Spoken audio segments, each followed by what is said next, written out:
Neymar নেই আগে থেকেই, ইনজুরির কারণে নেই রদ্রিগো। এবার প্রথম ম্যাচ থেকে ছিটকে গেলেন রাফিনিয়া। কার্ডজনিত ইস্যুতে নেই এই বার্সা স্টার।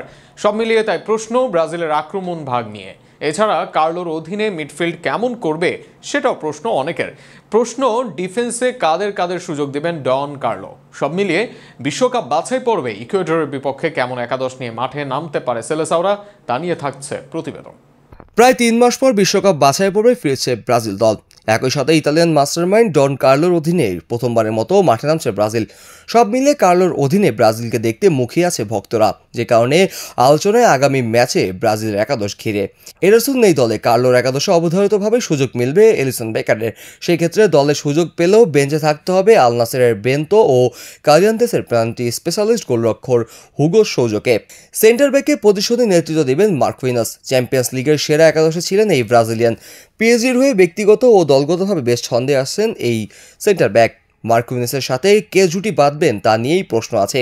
সেই পজিশনের বেরালদো ও লিও আর্তেস তো আছেনই, তবে লিও এর আলেক্সান্দ্রো আছেন বিশাল ফর্মে।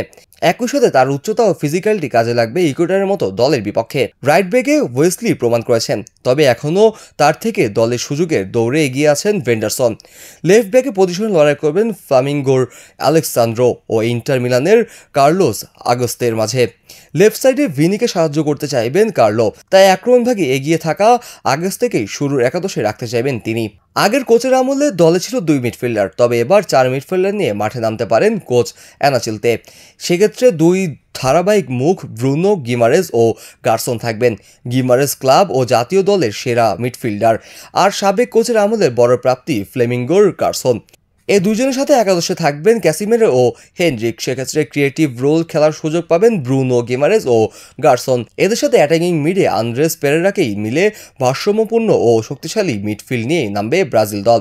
4-4-2 ফরমেশনে লেফটে খেলবেন ভিনিসিয়াস।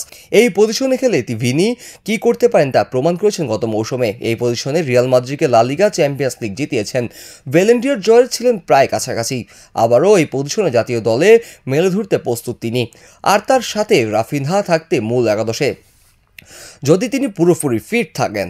তবে তিনি না থাকায় দলে আসবেন ম্যাথুইস কুইনহা। এই পজিশনে অবশ্য অ্যান্থনিকেও সুযোগ দিতে পারে কোচ। সব মিলিয়ে সম্ভাব্য একাদশ নিয়ে 6 তারিখে ইকুয়েডরের বিপক্ষে মাঠে নামতে পারে ব্রাজিল দল।